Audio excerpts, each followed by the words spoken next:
The blind son of the millionaire was touched by a mysterious woman, and everything changed in that instant. She was neither a doctor nor rich, nor famous, but she did what all the millionaire's science could never do. The boy began to see, and his father tried to hide the miracle to protect his reputation. But in front of everyone, the boy pointed to the truth. And no one could pretend to be blind anymore. If this story interested you, don't forget to subscribe to our channel and tell us which city you're watching from. Continuing. Liam Beaumont Sterling turned 16 that autumn morning in New York City. Around his king-size bed, arranged in a semicircle, were the country's most renowned doctors. His father, Edward Beaumont, owner of the largest construction company in the United States, watched with impatient eyes as the ophthalmologist, Dr. Maxwell, examined the young man's dilated and unresponsive pupils. "So, doctor, any news?" Edward asked, adjusting his Italian silk tie. His voice echoed through the corners of the spacious room, decorated with works of art that his son had never seen. "Mr. Beaumont, as we've discussed in previous consultations, Liam's condition is congenital and, unfortunately, irreversible by methods known to current medicine," the doctor replied, putting his instruments back into his leather case. Liam, sitting motionless with his hands resting on his lap, merely listened. He was used to being spoken about as if he weren't present. 16 years living in darkness, surrounded by voices, hurried touches, and repetitive diagnoses. "Irreversible doesn't mean impossible," Edward retorted, gesturing for the doctors to follow him to the office. "In the United Kingdom, they're developing a new experimental procedure. I've already contacted Dr. Harrison's team." Liam remained alone in the room, as he always did after consultations. His slender fingers traced the raised marks on the special watch on his wrist, 7:40 in the morning.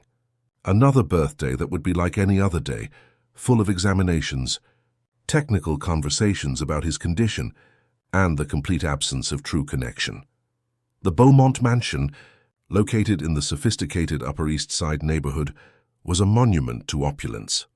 With its 23 rooms, Olympic-sized swimming pool, helipad, and garden designed by a Japanese landscape artist, it was considered one of the most impressive residences in the metropolis.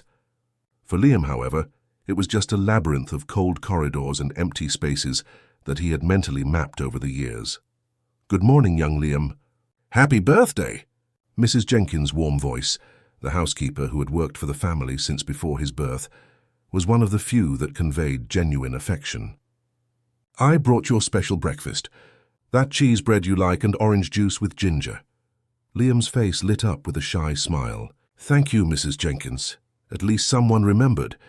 The 60-year-old woman approached, placing the tray on the nightstand. Gently, she touched the young man's face. "Your father remembered, yes. He ordered a gift that arrives this afternoon. He's very busy with the company, you know how it is." Liam nodded, but his expression remained melancholic. He knew his father's priorities well. Business first, then the obsessive search for a cure for his blindness, and finally his son as a person, with his own feelings and desires.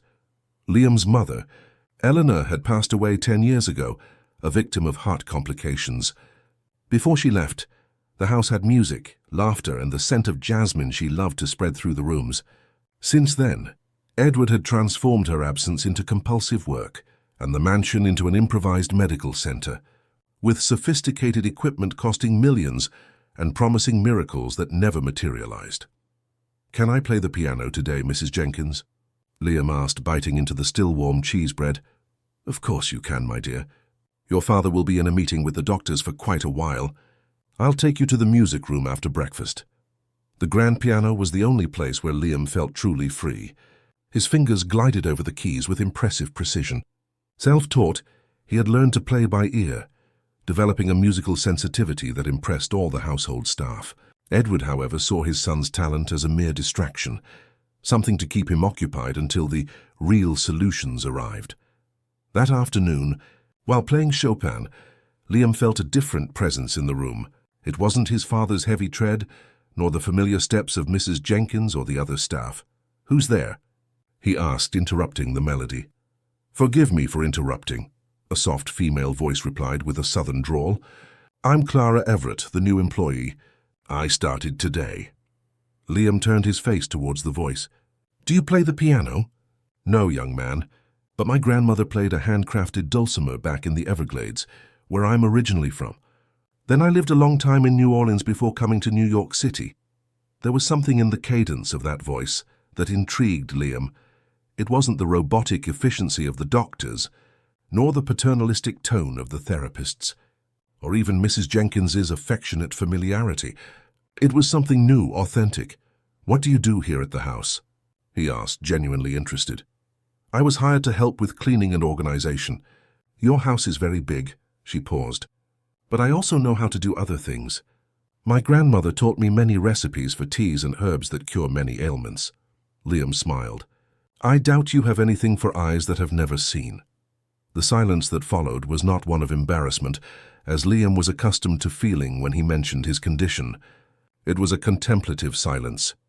"Did you know there are many ways to see beyond your eyes?" Clara finally replied, her voice closer now. "My grandfather used to say that the most important vision is that of the heart." Before Liam could respond, he heard his father's firm footsteps approaching.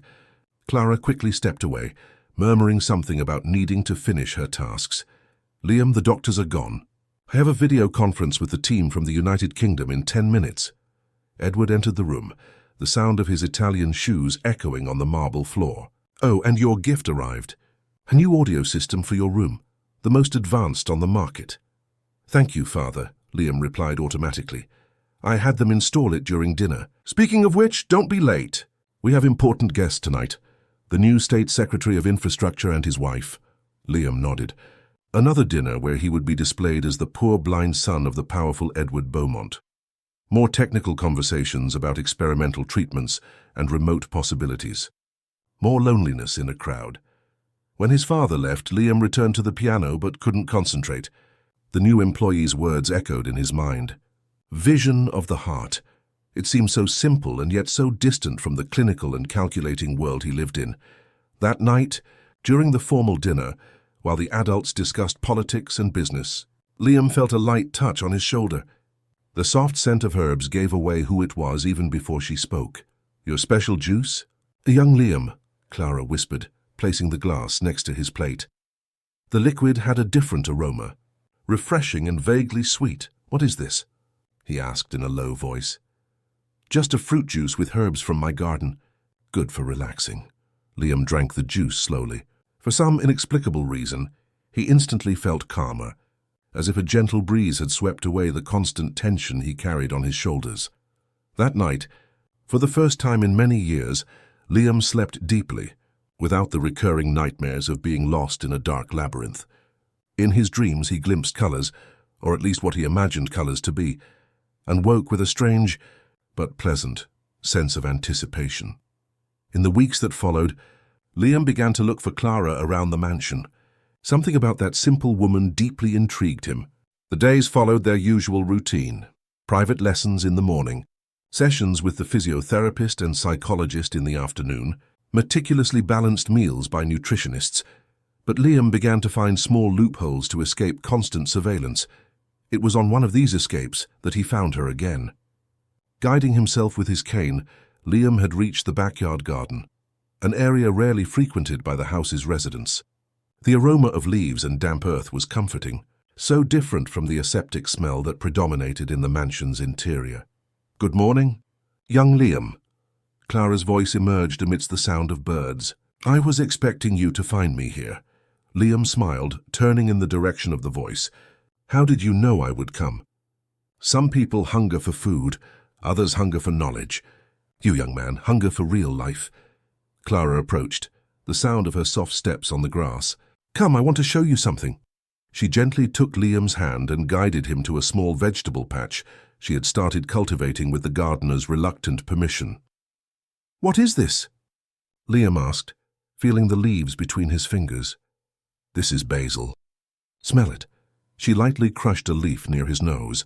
"And here we have rosemary, mint, lemon balm, each with its own scent, texture, and property." Liam absorbed every piece of information with fascination. It was rare for someone to take the trouble to explain the world to him through the senses he possessed, instead of lamenting the one he lacked. "My grandmother used to say that plants speak to us." Not with words, of course, but through sensations, Clara continued, guiding Liam's fingers over different herbs. Some calm, others energize, others heal. You just have to learn to listen to them. Does your father know you're teaching me this? Liam asked, suddenly worried. Your father hired a cleaner. Young Liam, what we do during my breaks is none of his business. There was a tone of amused rebellion in her voice that made Liam smile. From that day forward, a secret routine was established. 3 times a week, when Liam's medical schedule was lighter, he would escape to the backyard garden. There, Clara awaited him with new plants to discover, stories from the Everglades and New Orleans to share, and gradually, with small herbal mixtures she prepared especially for him. What is this today? Liam asked, sensing the strong aroma of an infusion Clara had offered him. An herbal tea that helps relax the eyes. It's not medicine, it's just comfort. She paused. Your eyes get tense with so much effort to see what they can't. This tea helps release that tension. Liam drank the warm liquid, feeling the bitter taste that gradually transformed into something sweet. How do you know so much about herbs? My grandmother was known as a healer back in the Everglades. People came from far and wide to consult her, even with doctors in the city. Clara sat next to Liam on the garden bench. She taught me that nature offers everything we need to heal the body and soul. The secret is knowing how and when to use each gift. Meanwhile, inside the mansion, Edward Beaumont continued his tireless crusade for his son's cure. That week, he had invested $5 million in a biotech startup that promised revolutionary advances in treatments for visual impairment. He met daily with researchers, doctors, and investors, always focused on grand and disruptive solutions. Mr. Beaumont, the initial results of the mouse tests are promising, but we are still at least 2 years away from any human application, explained Dr. Patricia Miller, the research leader, during a video conference. 2 years is unacceptable. Double the team, triple the budget if necessary. I want results in 6 months. Edward hung up the call without waiting for a response, rubbing his tired eyes. At his office door, Mrs. Jenkins waited with a worried expression. Excuse me, Mr. Beaumont, I need to talk about Liam. Any problem with the doctors? No, sir. Actually, it's about his behavior. He's been spending a lot of time in the garden talking to the new employee. Edward frowned. Which employee? Clara, sir. The lady we hired last month to help with cleaning. And what's the problem with that? At least he's not locked in his room with that piano. Mrs. Jenkins hesitated. Well, sir, she's been giving Liam some teas. It seems they are traditional recipes she learned in the South. Edward's face hardened. Teas? What kind of teas? Liam is taking very expensive medications. Any interference could compromise the treatments. I don't know for sure, sir. I just know that Liam seems different, more animated. Edward stood up abruptly. I'll resolve this right now. In the garden, oblivious to the approaching storm, Liam and Clara sat in contemplative silence after another plant recognition session. The woman was now applying a soft ointment around the young man's closed eyes. What is this? Liam asked, feeling the refreshing substance. A preparation of wormwood with aloe vera and honey. It helps nourish the skin around the eyes and brings freshness. Her fingers were delicate, almost maternal in their circular movements. My grandmother used to say that eyes are windows to the soul, and even closed windows need to be cared for. Liam felt a strange sensation around his eyelids, a slight tingling, almost imperceptible, followed by a pleasant warmth. I feel something strange but good. It's normal. It's the herbs working. Now take a deep breath and imagine the garden around you. What colors do you think the flowers have? Liam smiled. Red, yellow, maybe a little purple. That's how I imagine them, at least.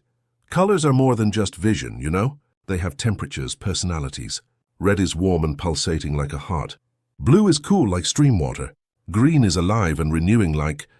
Clara interrupted her explanation as she heard firm footsteps rapidly approaching. What is going on here? Edward's voice cut through the air like a knife. Liam instinctively opened his eyes, though he saw nothing. Father? Who authorized you to medicate my son? Edward addressed Clara directly, ignoring Liam. Do you have any idea how sensitive his treatment is? Years of medical work can be compromised by your backyard potions. Clara calmly stood up. I am not medicating your son, Mr. Beaumont. I am merely sharing traditional knowledge that brings comfort and well-being. Well-being? Do you know how much each dose of the experimental eye drops he uses costs? $70,000. Imported directly from Sweden, and you think you can interfere with your market herbs? Father, please, Liam interjected. Clara is just helping me learn about the world in another way. Her teas make me feel good. Edward took a deep breath, trying to control his anger. Liam, go back inside now. We have an appointment with Dr. Maxwell in an hour. But father, now Liam! Reluctantly, Liam stood up, picking up his cane. Before walking away, he turned in the direction where he knew Clara was. We'll continue tomorrow, right? The silence that followed was answer enough. Liam knew that something had irrevocably changed. As soon as Liam was out of earshot, Edward turned to Clara. You are forbidden from approaching my son. If I find out you've given him one more drop of your teas, you will be fired immediately. Clara maintained her composure. I respect your decision as a father and employer, Mr. Beaumont, but allow me to say something. Your son needs affection and attention more than expensive medicines. Edward narrowed his eyes. I don't need advice from a housekeeper on how to raise my son. Confine yourself to your cleaning duties and stay away from Liam. That night Liam couldn't sleep. The tingling sensation around his eyes persisted, but now accompanied by a deep sadness. For a brief period, he had experienced something new. Not just the herbs and teas, but the feeling of truly being seen by someone, even though he was blind. In the next room, Edward reviewed the latest medical reports, ignoring the weight in his chest. Part of him knew he was being too harsh, but the fear of losing control over his son's treatment was greater. After all, he had dedicated his fortune and the last 16 years to the search for a cure. He would not allow superstitions and backyard herbs to interfere with the work of science. What neither of them knew was that, on that same night, while the Beaumont mansion slept, Clara carefully prepared a small vial with a special ointment, the same one she had applied to Liam's eyes, but in a more potent concentration. Along with it, she left a note with precise instructions on how to use it. The challenge would be to get this vial into Liam's hands, despite the heightened vigilance that would surely come in the following days. 3 days passed without Liam hearing from Clara. The mansion, which for a brief period had gained colors through the aromas and stories of the Everglades woman, returned to being the cold, impersonal laboratory it always was. Sessions with specialists intensified, as if Edward wanted to compensate for any possible contamination caused by alternative methods. Keep your eyes open. Liam? Dr. Maxwell's mechanical voice echoed as a new device imported from the United Kingdom scanned his retinas. This equipment detects even the most subtle movement of photoreceptor cells. Liam obeyed automatically, but his thoughts were in the garden, with Clara. He missed the smell of the herbs, the textures of the plants, the stories about the Everglades and New Orleans. Above all, he missed being treated as a complete person, not as an unfinished medical project. I notice a slight alteration in pupillary response, the doctor commented, surprised. It might just be a reflex, but there's something different. Edward, who was observing everything closely, leaned in, interested. Different how? Hard to say. It's as if there's a partial response to light. Very subtle, almost imperceptible. Liam felt his heart race. Since his encounters with Clara and the application of that refreshing ointment, there had been moments when he perceived, not exactly images, but variations in the darkness, lighter or darker patches. He was afraid to mention it, fearing it was just imagination or worse, that it would result in more invasive tests. Let's increase the dosage of the experimental eye drops, Dr. Maxwell decided, making notes. And I suggest we start preparations for the trip to the United Kingdom next month. Dr. Harrison is eager to include Liam in the test group for the new procedure. Edward nodded, satisfied. I'll make the necessary arrangements. My private jet will be at your disposal. That night, after a solitary dinner in his room, Edward was at a business meeting in New York City. Liam received an unexpected visit. Young Liam? Mrs. Jenkins's voice was almost a whisper as she half opened the door. May I come in? Of course, Mrs. Jenkins. Did something happen? The housekeeper approached, closing the door carefully behind her. Clara asked me to give you this. She said it's important. Liam felt something being placed in his hands, a small glass vial and what appeared to be a folded piece of paper.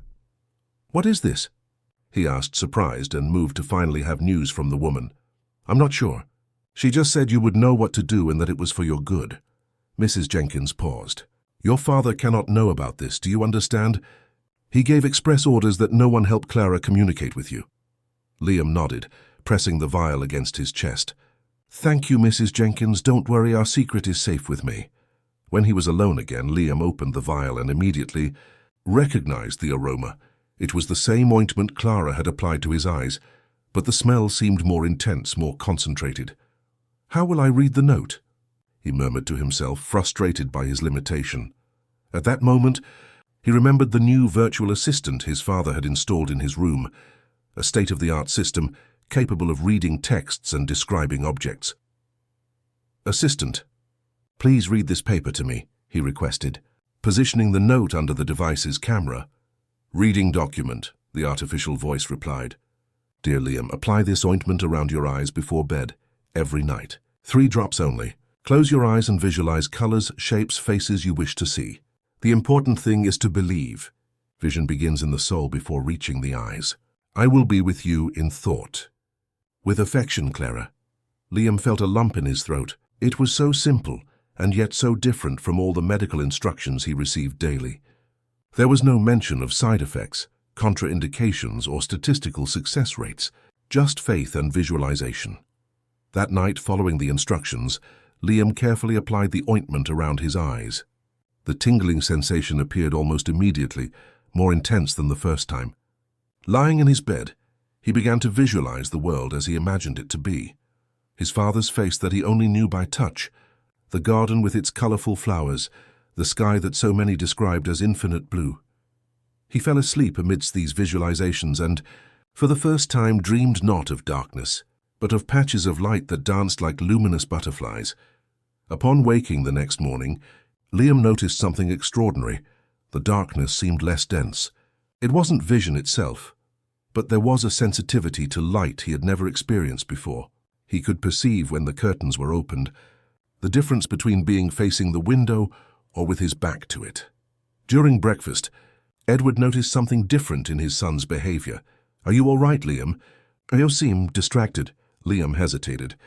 Part of him wanted to share the experience with his father, but the fear that this might lead to the discovery of Clara's ointment made him hold back. "I'm fine, Father. Just thinking about the trip to the United Kingdom." Edward seemed satisfied with the answer. "Preparations are well underway. Dr. Harrison believes the procedure has at least a 30% chance of success." "And what are the risks?" Liam asked, surprising his father with a question he wouldn't normally ask.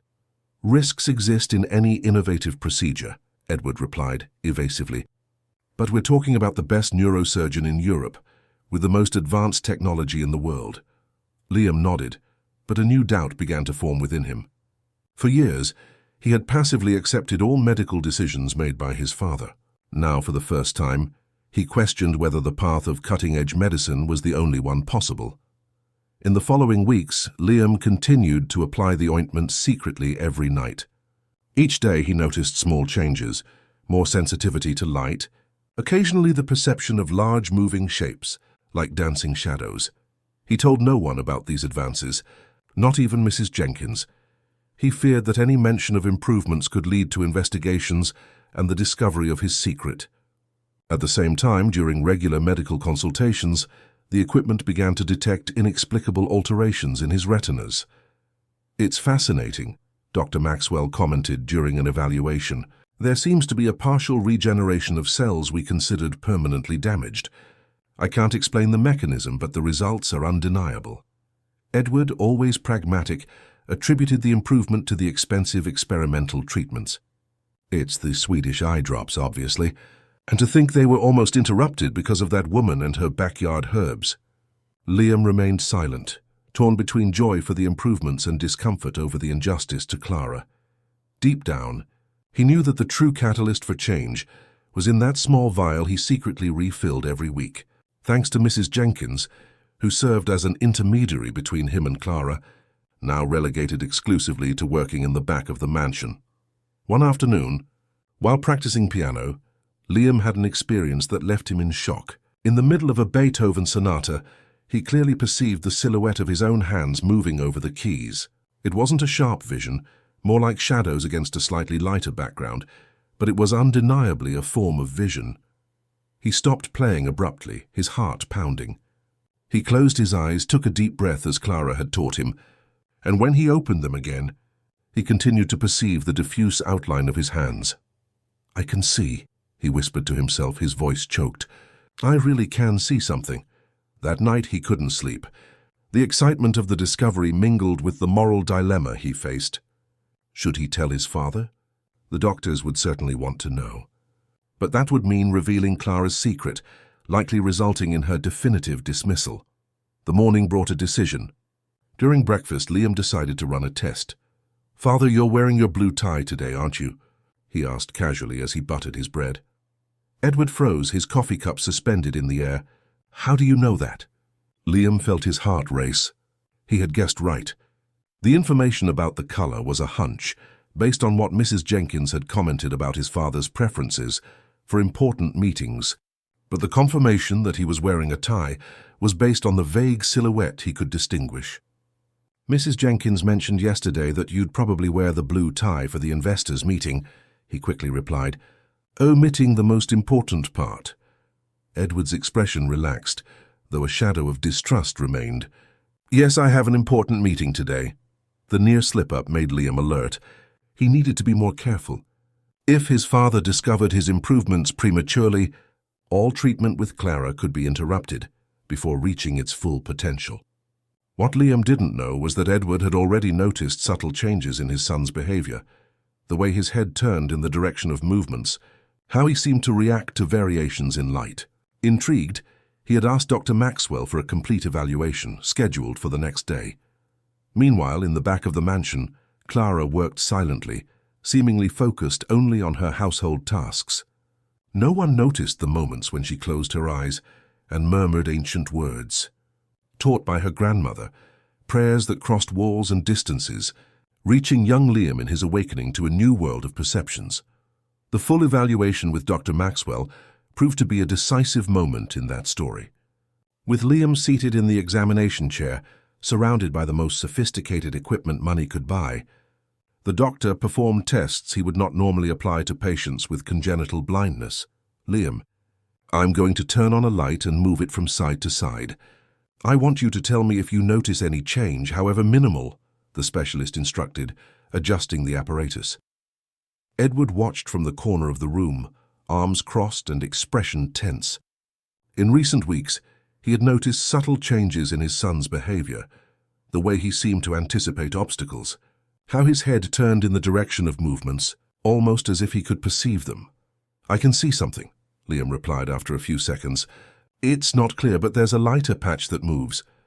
The doctor and Edward exchanged astonished glances. It was the first time Liam had openly admitted any form of visual perception.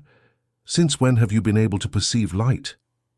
Dr. Maxwell asked, trying to maintain a professional tone despite his obvious excitement. Liam hesitated.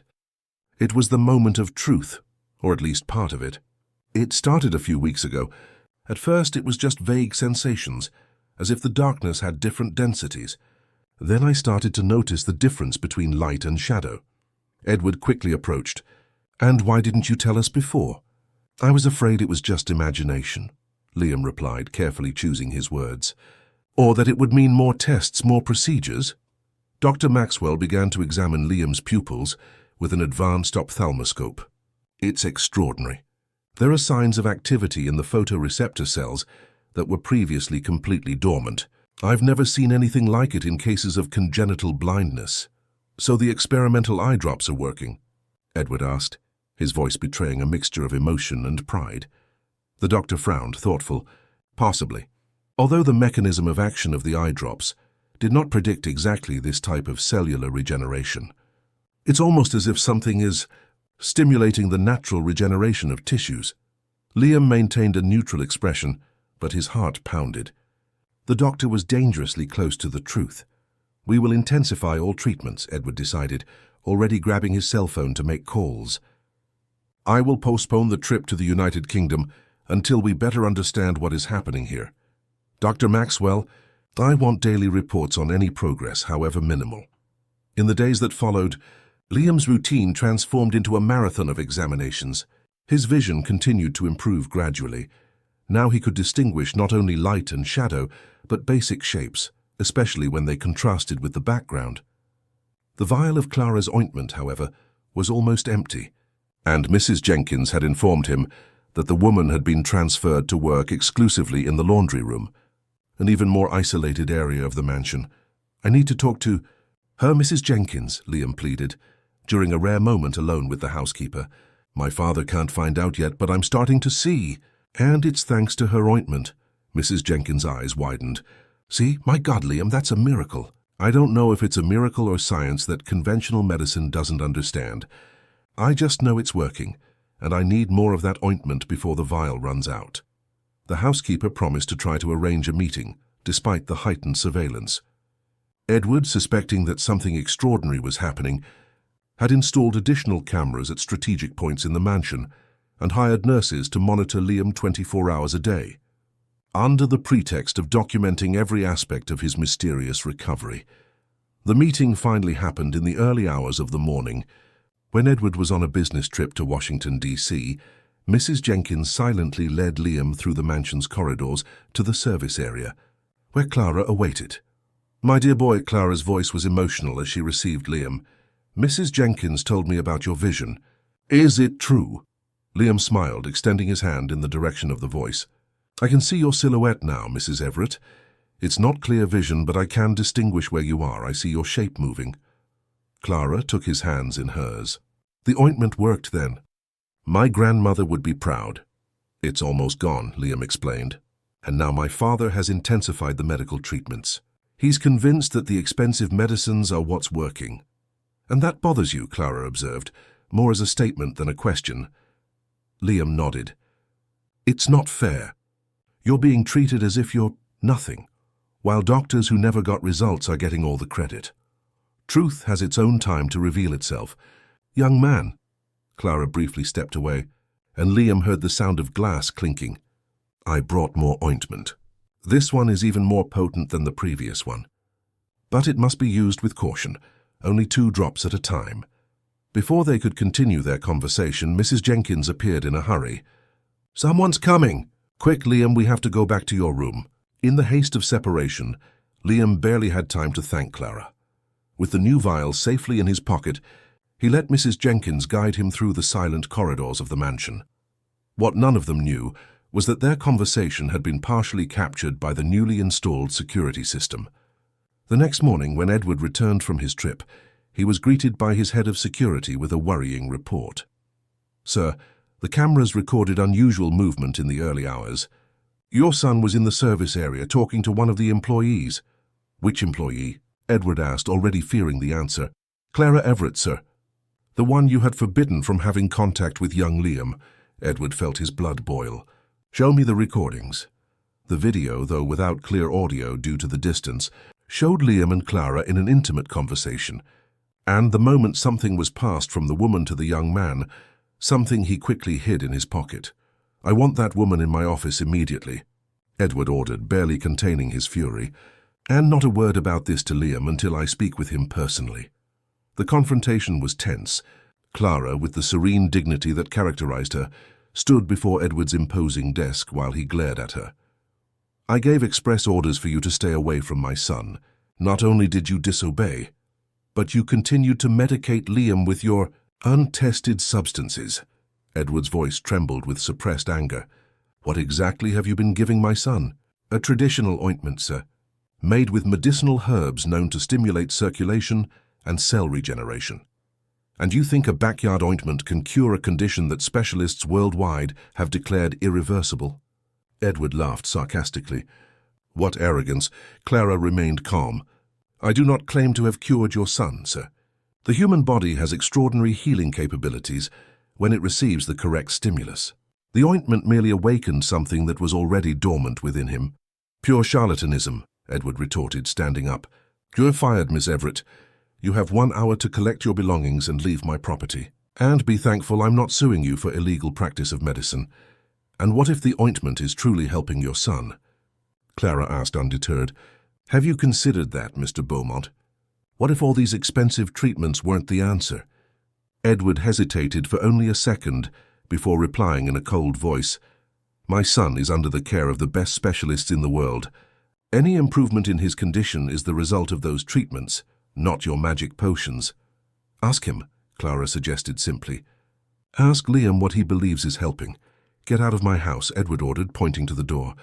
And if you try to contact my son again in any way, you will face severe legal consequences. Meanwhile, in his room, Liam felt an inexplicable agitation. His visual perception, though still limited, had become sensitive enough to distinguish movements and variations of light through the window. That's how he noticed the security car taking someone out of the mansion gates. A terrible premonition came over him. Quickly, he fumbled his way to the intercom and called Mrs. Jenkins. Liam? The housekeeper's voice sounded worried. What is it, my dear? Clara, he said simply. Something happened to her, didn't it? Mrs. Jenkins' silence was answer enough. My father found out, didn't he? Liam insisted, clutching the small vial of ointment in his pocket. Yes, Mrs. Jenkins finally confirmed. The security cameras. They saw you talking last night. And he fired her, Liam concluded, feeling a rage he rarely experienced. Your father is doing what he believes is best for you. Liam? No, Mrs. Jenkins, he's doing what's best for his ego. At that moment, the bedroom door opened, and Liam instantly knew who it was. He could see his father's imposing silhouette against the hallway light. Can we talk, son? Edward's voice sounded controlled but with evident tension. About how you kicked out the only person who actually helped me see, Liam replied, turning to face his father. Edward closed the door and approached. So you admit it. That woman was giving you some substance. An ointment of natural herbs. And yes, it's thanks to it that I'm starting to see. Liam, Edward sighed, sitting on the edge of the bed. You've been under very expensive experimental treatments for months. It's obvious that any improvement is the result of those treatments, not a homemade ointment. Then why did the improvement only start when Clara first applied the ointment?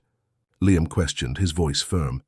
Why did years of very expensive treatments never produce the slightest result until she appeared? Edward felt cornered but maintained his posture. Coincidence. The treatments needed time to take effect. It's not a coincidence, Father. And deep down you know it. Liam stood up, moving around the room with a confidence that surprised Edward. Do you know how I know it's not a coincidence? Because every time I apply the ointment, I feel an immediate reaction. A tingling, then warmth. And then my visual perception improves for a few hours. Placebo effect, Edward retorted, though his voice betrayed doubt. Placebo doesn't explain the readings on Dr. Maxwell's machines. Placebo doesn't regenerate retinal cells. A heavy silence fell between father and son. Edward watched Liam with a mixture of frustration and admiration. He had never seen him assert himself with such conviction. What do you want, Liam? For me to bring back an employee who disobeyed my direct orders? For us to abandon all medical treatments for a healer's recipe? What I want, Liam replied, his voice now softer, is for you to open your eyes, Father. Ironically, it seems I'm starting to see while you remain blind. Those words hit Edward like a punch. He stood up abruptly, walking to the window. Outside, the sun began to set, bathing the garden in golden light, a spectacle his son was beginning to glimpse for the first time. All these years, Edward murmured, more to himself than to Liam. All the specialists, the treatments, the millions invested, they weren't in vain.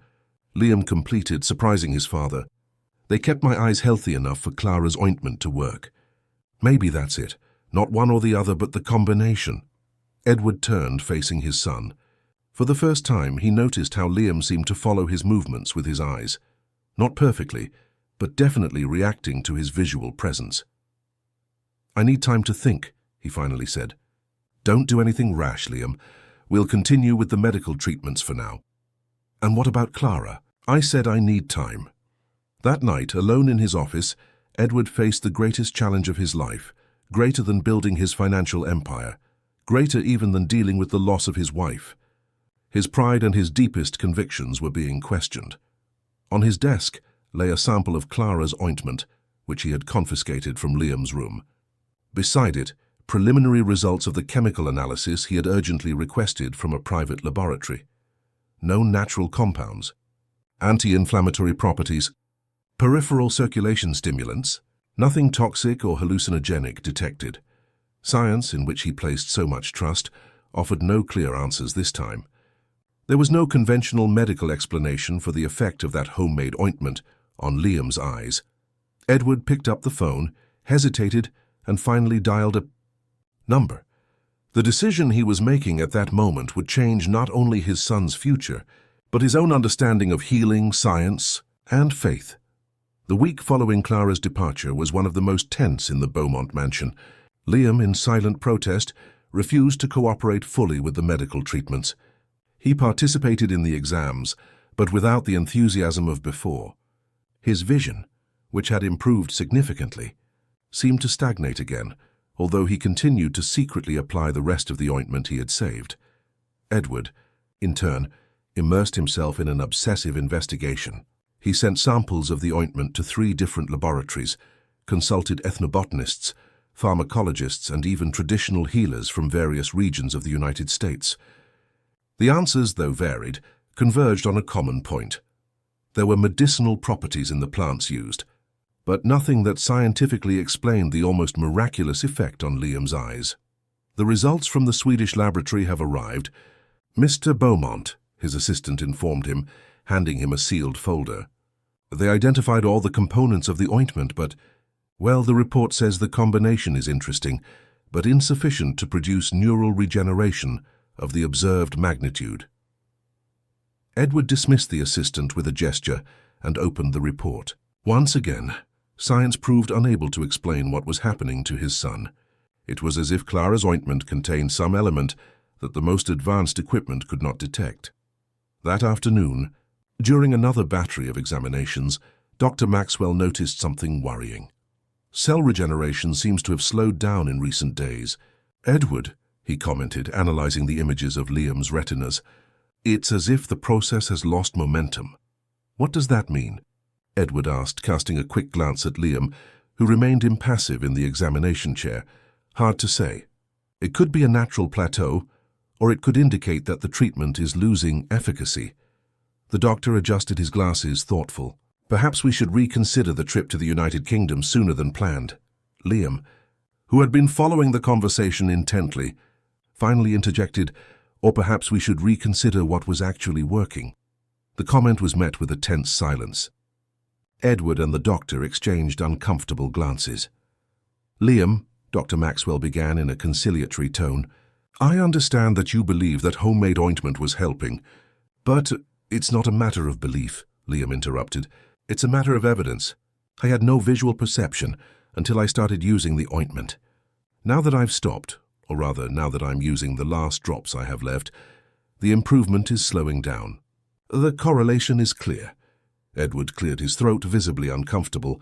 Son, we are conducting rigorous scientific analyses. We cannot base medical decisions on superstitions. Superstitions? Liam laughed bitterly. Is that what you call something that produced results when your $1,000,000 treatments failed for years?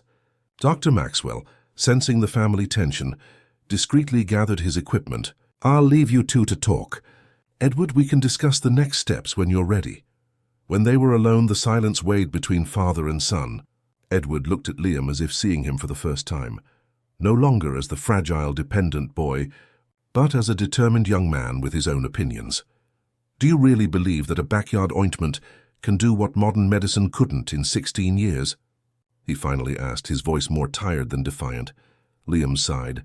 What I believe, Father, is that there are things science still can't fully explain. It doesn't mean they aren't real. So what do you suggest? That we abandon all medical treatments? No, I suggest we stop thinking in terms of either-or. Perhaps the answer lies in the combination. Modern medicine keeping my eyes healthy and traditional ointment stimulating them in a way science doesn't yet understand. Edward was silent for a long moment. Do you know where Clara is now? No, Liam replied, surprised by the question. You didn't track her down after you fired her? She refused the severance package I offered. Said she didn't need my money. Edward ran a hand through his grey hair, a rare gesture of vulnerability. I thought you were keeping in touch with her somehow. Liam shook his head. Not since she left. I only have what was left of the last vial she gave me. Another silence settled, this time less tense, more contemplative. I'll find her, Edward suddenly decided. If this alternative approach is really helping, we need to understand how and why. Liam smiled, evident relief on his face. Thank you, Father. The search for Clara proved more challenging than Edward had anticipated. The woman had provided documents with an address that turned out to be non-existent. Her cell phone was off. It was as if she had disappeared into thin air. Edward, accustomed to getting everything with his money and influence, found himself surprisingly powerless. He hired private investigators, offered rewards, used every resource at his disposal. It's almost as if she doesn't want to be found. Sir, commented the head of the investigation team, after a week of fruitless searching. Everyone can be found, Edward retorted, irritated. Double the reward. Look in traditional communities, in alternative medicine centers, in traditional healing communities and spiritual centers, anywhere where this kind of knowledge is valued. Meanwhile, at the mansion, Liam faced a new reality. His vision, which had improved dramatically, began to regress. Shadows and shapes became less distinct. Light perception diminished. The vial of ointment was empty, and with it apparently went the hope of seeing. Young Liam, Mrs. Jenkins called softly, entering the room where he sat by the window. I brought your lunch. I'm not hungry. Mrs. Jenkins, he replied without turning his face from the window, as if trying to absorb every fraction of light, while he could still perceive it. The housekeeper placed the tray on the table and approached. You can't give up, my dear. I'm not giving up. I'm just preparing to return to darkness. Mrs. Jenkins sat beside him, taking his hands in hers. Do you know what Clara told me before she left? That true vision begins in the heart. That you already had that light within you, she just helped awaken it. Liam smiled sadly. Beautiful words. But I can't read a book or see a sunset with the light of the heart. Perhaps not, Mrs. Jenkins agreed. But it's also not the vision of the eyes that makes someone truly see another as a person. Those words touched Liam deeply. He remembered how his father, with perfect vision, often didn't truly see him, and how Clara, with her simple gaze, had seen his essence from the first encounter. The next morning at breakfast, Edward arrived with a serious expression. We still haven't located Clara, but we found something interesting. She worked for almost 20 years at St. Charles Medical Center in New Orleans. Hospital? Liam frowned, confused. As a cleaner? No. As a nursing assistant specializing in palliative care. Apparently she was quite respected there. Patients frequently reported unexplained cures after her care. Liam felt a shiver run down his spine. So she has medical training? Technical, at least. Which explains why her traditional methods seem to have a scientific basis. Edward hesitated. There's more. Her full name is Clara Everett Beaumont. Beaumont like us? Surprise was evident in Liam's voice. Yes, and according to the records we managed to obtain, she is, well, apparently she's a distant cousin of your mother. From the New Orleans family that cut ties when Eleanor married me. The revelation dropped like a bomb. Liam stood up, agitated. She's related to us and never mentioned it? Why? I don't know. Perhaps she was afraid of being rejected if she revealed the connection. Or perhaps Edward didn't complete the thought. Perhaps what, Father? Perhaps she came with a specific purpose, to help her deceased cousin's son. The silence that followed was heavy with implications. Liam tried to process the idea that the woman who had brought light to his darkness actually had a family bond with him. We need to find her, he finally said. Not just for the ointment, but to understand why she came, why she approached me that way. Edward nodded. The search continues. Now with this new information, we are looking among your mother's relatives in New Orleans. That afternoon, while the mansion buzzed with activity, investigators coming and going, doctors reviewing results, employees commenting on events in whispers, Liam escaped to the garden, specifically to the small vegetable patch that Clara had cultivated, now partially abandoned. Kneeling with difficulty, as his vision had diminished considerably, he began to touch the plants she had cared for. The basil, the rosemary, the mint. He recognized each by its aroma as she had taught him. You didn't leave completely, he murmured to himself. You left a bit of yourself here. It was then that his fingers found something buried among the lemon balm plants, a small notebook wrapped in waterproof plastic. With a pounding heart, Liam unearthed it and took it inside, where he could examine it with the help of his virtual assistant. "Assistant, please read this notebook to me," he requested, placing the object under the device's camera. "Analyzing document," the artificial voice replied. "This appears to be a handwritten diary or recipe book. The first page reads, 'For Liam when the time is right. Recipes and wisdom of the Everett Beaumont family, passed down through generations.'" Liam felt tears in his eyes. Clara had not abandoned him completely. She had left a legacy, a guide, hidden where she knew he would eventually find it. Page after page, the virtual assistant read detailed recipes for ointments, teas, and poultices, along with specific instructions on how to cultivate the necessary plants. The last page, however, contained a personal message. "Dear Liam, if you are reading this, it is because you found your way to the garden, to the plants we cared for together. I know you must have many questions about who I am and why I came. The truth is simple, we are family. Your mother Eleanor was my cousin. We grew up together in New Orleans like sisters, until our paths diverged. When I learned of your condition, I felt I had to come. Not out of obligation, but out of love. The love I still feel for your mother, even after her passing, and the love I learned to feel for you, even before I met you. The ointment I prepared contains medicinal herbs, yes, but its most powerful ingredient cannot be measured in a laboratory. It is faith. Not blind faith, but the kind that moves us to act, to persist when everything seems impossible. I don't know if I'll still be around when you read this, but know that I left you everything you need to continue your journey. The plants, the recipes, and most importantly, the confidence that you can see with more than just your eyes. With love, your Aunt Clara." Liam stood motionless, tears now streaming freely down his face. An aunt, a connection to the mother he barely remembered, a person who had crossed not only geographical but social distances to reach him. With trembling hands, he leafed through the notebook until he found the recipe for the eye ointment. The ingredients were simple, herbs that grew right there in the garden, essential oils, pure honey. But there was an important note at the end. Preparation must be done with healing intention, each ingredient added with positive thought and love. The faith of the preparer transfers to the remedy. At that moment, Liam understood that the ointment's power lay not only in its chemical composition, but in the energy, the intention, the love with which it had been prepared. It was a form of medicine that transcended current scientific understanding, not by being magical or supernatural, but by incorporating dimensions of healing that science could not yet fully measure or replicate. With the notebook clutched to his chest, Liam made a decision. He would use this knowledge, not to challenge the science his father valued so much, but to complement it, to show that there was more than one path to healing, to light, to true vision. "Assistant," he called, determined. "Please call my father. Tell him I found something important in the garden."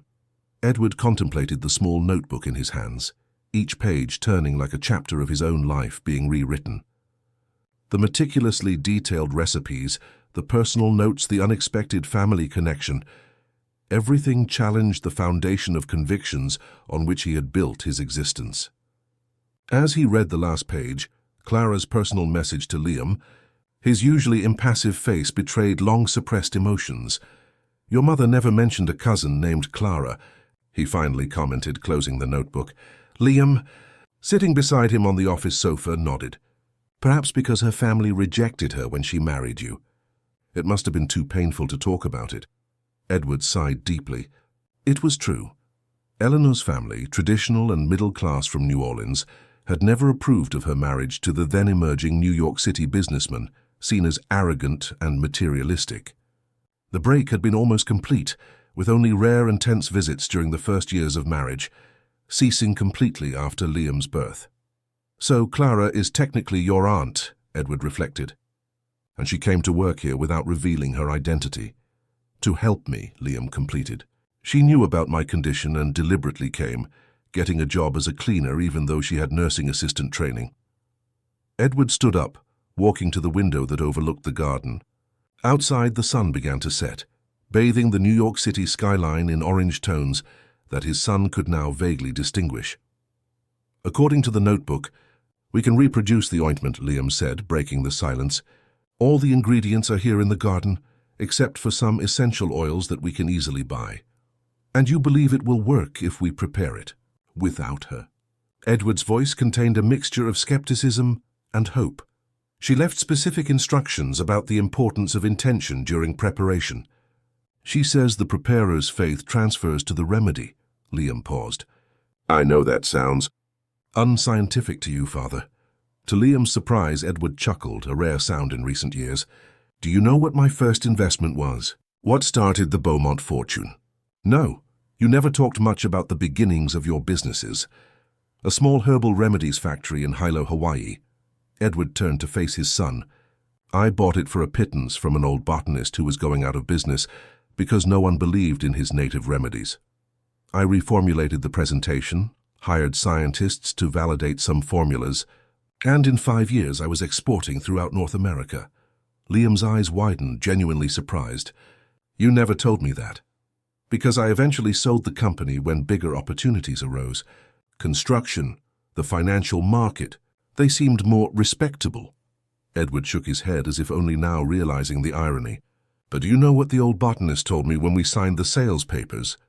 Don't forget that science merely rediscovers what the ancients already knew." A new silence settled, more comfortable this time, as if an invisible barrier began to dissolve between father and son. "Let's try," Edward finally decided. "We'll prepare this ointment exactly as it's in the notebook." In the days that followed, the Beaumont mansion witnessed a surprising transformation. Edward, the ruthless magnate, began to dedicate his mornings to the garden, learning to identify and collect the correct herbs alongside Liam. Mrs. Jenkins, delighted with the change, joined them, sharing herbal knowledge she had learned in her childhood in the Appalachian Mountains. Dr. Maxwell observed with scientific curiosity, documenting each step of the process, each ingredient used, each change in Liam's visual condition. Initially skeptical, the doctor gradually adopted a more open stance when the first positive results began to appear. "It's fascinating," he commented, examining Liam's eyes 2 weeks after the start of the new combined treatment. "The retinal cells are responding similarly to what we saw when Clara was applying the original ointment. But not exactly the same," Edward observed, now actively participating in all examinations. "No, there are subtle differences. The response is more gradual, let's say, but definitely positive." Liam, who had regained some of his lost visual perception, smiled. "We need to find Clara. She would know how to perfect the formula." The search continued, now focused on New Orleans and its surroundings, where Liam's maternal family had roots. Edward had personally traveled to the Louisiana city, visiting distant relatives he hadn't seen in decades, showing photos of Clara, asking about her whereabouts. The trip yielded valuable information. Clara was indeed Eleanor's cousin. They had grown up together and maintained secret contact even after the family rift. According to an elderly aunt, Clara had always been interested in traditional medicine, combining her nursing knowledge with practices inherited from an indigenous grandmother. She always said that one day she would help Eleanor's son, the old woman revealed, sitting on her porch in Charleston. She said she had a dream, right after the boy's birth, that he would need her one day. Edward returned to New York City with more questions than answers, but with a new perspective on the woman who had transformed his son's life. She was not an opportunistic charlatan, as he had initially thought, but someone deeply connected to his family, driven by bonds of affection and loyalty that transcended decades of separation. Meanwhile, at the mansion, Liam dedicated himself diligently to both conventional medical treatments and the daily application of the homemade ointment. His vision gradually improved, not as explosively as it had with Clara's original ointment, but with constant and measurable progress. "I can distinguish colors now," he shared enthusiastically during an evaluation session. "Not all and not perfectly, but I can differentiate red from blue, yellow from green." Dr. Maxwell, who had become a proponent of the combined approach, smiled. "That's extraordinary, Liam. You are rewriting what we know about neurological regeneration." One afternoon, while Edward and Liam worked together in the garden, gathering herbs for a new preparation of the ointment, the head of security appeared with an expression that mixed perplexity and nervousness. "Mr. Beaumont, "There's someone at the gates asking to see you." "Who?" Edward asked without diverting his attention from the plants he was examining. "Clara Everett, sir. She says she received your message." Father and son froze, exchanging glances of surprise and emotion. "Let her in immediately," Edward ordered, standing up and wiping his hands on the apron he was wearing, an unthinkable image just a few weeks prior. Liam felt his heart race. Although his vision was still limited, he could finally see, even if imperfectly, the woman who had changed his life. Clara entered the garden with the same serenity that characterized her. She wore simple clothes, a white cotton blouse and a long blue skirt. Her grey hair was pulled back in a traditional bun, and a soft smile lit up her time-worn face. "Aunt Clara," Liam called, walking towards her with outstretched arms. "I can see you. Not clearly, but I can see your silhouette, the colors of your clothes." The reunion was emotional. Clara embraced Liam for a long time, silent tears streaming down their faces. When they finally separated, she turned to Edward, who observed the scene with a complex expression, a mixture of gratitude, regret and respect as "Mr. Beaumont," she formally greeted, bowing her head slightly. "Please, call me Edward," he replied, extending his hand, "and forgive me for how I treated you before." Clara smiled, accepting the gesture. "There's nothing to forgive. You were protecting your son in the way you believed was right." The three sat on a garden bench, surrounded by the medicinal plants that now thrived under constant care. Clara examined the notebook they had found, leafing through its pages with affection. "I see you found my notes and started preparing the ointment," she commented, observing the improvised laboratory equipment Edward had installed in a small greenhouse. "Yes, although we haven't achieved results as potent as yours," Edward admitted. Clara nodded understandingly, "because you are still learning to balance science with faith. One does not exclude the other. In fact, they are complementary." "That's what I told Liam," Edward agreed. "We are combining conventional medical treatments with your traditional recipes." "And it's working," Liam added animatedly. "My vision improves a little every day." Clara looked directly at Edward. "I received your messages asking me to come back. Why did you change your mind?" Edward took a deep breath before answering. "Because I finally understood that my pride was hindering my son's recovery. Because I discovered that you are not a stranger, but family. And because—" he hesitated, searching for the right words. "Because I realized that there is more wisdom in the world than what can be bought or measured in a laboratory." In the months that followed, the Beaumont mansion became an unusual center for integrative research. Edward, using his influence and resources, assembled a multidisciplinary team, cutting-edge ophthalmologists, ethnobotanists, specialists in traditional American medicine. Clara, now treated with the respect of a specialized consultant, supervised the development of improved formulations of the ointment, combining her ancestral knowledge with scientific methods of standardization and control. Liam flourished under this new treatment paradigm. His vision, though never perfect, constantly improved. From the world of complete darkness, in which he had lived for 16 years, he emerged into a universe of shapes, colors, and faces, still hazy in detail, but rich in meaning. One afternoon, 6 months after Clara's return, Liam called his father and his aunt to the garden. It was a moment he had carefully planned. "I want to show you something," he announced, positioning himself before the piano he had asked to be moved to the garden gazebo. Sitting at the instrument, he began to play, not the classical pieces he had mastered for years, but an original composition. The notes flowed like water, sometimes soft as a breeze, other times intense as a storm. It was a story told in music, the journey from darkness to light, from isolation to connection, from despair to hope. When the last note dissolved into the air, Liam turned to his listeners, tears in his eyes. "I called this piece Vision of the Soul. It's my way of thanking both of you for helping me to see each in your own way."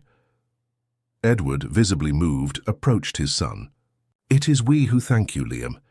You taught us to see beyond appearances, beyond prejudices." Clara smiled, her wise eyes shining. "I knew from the beginning that you would be the true healer of this family. Liam, I just took the first step." That night, as the full moon illuminated the garden of the Beaumont mansion, 3 generations of a reconnected family shared stories under the stars. Edward spoke about Eleanor, long-held memories flowing freely for the first time. Clara complemented with recollections of childhood shared with her cousin, filling gaps in the family history that Liam had always longed to know. The mansion, once a monument to wealth and power, had transformed into a home, a space of healing not only physical but emotional and spiritual. The walls that once echoed clinical and impersonal voices now reverberated with laughter, music and genuine conversations. And Liam, the boy who had grown up in darkness, now walked in the light, not only the external light that his eyes gradually learned to process, but the internal light of self-knowledge, family connection, the understanding that true vision begins in the heart. The Beaumont Institute of Integrative Medicine would be inaugurated the following year, combining the best of modern science with ancestral American wisdom. Clara would assume the directorship of traditional knowledge, bringing healers, herbalists, and folk practitioners from all over the United States to dialogue with doctors and researchers. Edward would direct his financial empire to this new mission, finally finding a purpose that transcended the mere accumulation of wealth. And Liam? He would become the bridge between these seemingly distant worlds, the young man who saw with more than just his eyes, who understood that true healing comes not from a single path, but from the harmonious integration of diverse knowledge. His living testimony would inspire thousands, not only by the partial recovery of his vision, but by the complete transformation of his perspective on the world. The deepest blindness, he would say years later, in an emotional lecture, is not that of the eyes, but that of the soul that refuses to see beyond its own limiting convictions. My journey to vision began not when my eyes first caught light, but when my heart opened to possibilities it had previously rejected. And so, in the heart of New York City, a story that began with darkness and isolation transformed into a beacon of hope and integration. The seemingly simple touch of a mysterious woman had triggered not only the healing of a young man, but the reconnection of a family and the birth of a new approach to American medicine. For some lights once lit never go out. They continue to shine, illuminating paths not only for those who carry them, but for all who have eyes of the body or the soul to see. End of story. Dear listeners, we hope Liam, Edward, and Clara's journey has touched your hearts. This narrative reminds us that sometimes the greatest cures come not just from science or tradition in isolation, but from the harmonious union of different knowledge systems. If this story stirred emotions in you, don't forget to subscribe to our channel to receive new narratives that explore the complexities of American life. Leave your like and share your thoughts in the comments. Your opinion helps us create increasingly engaging stories. Each week we bring a new journey that, like Liam's vision, begins in the heart before reaching the eyes. Until our next encounter.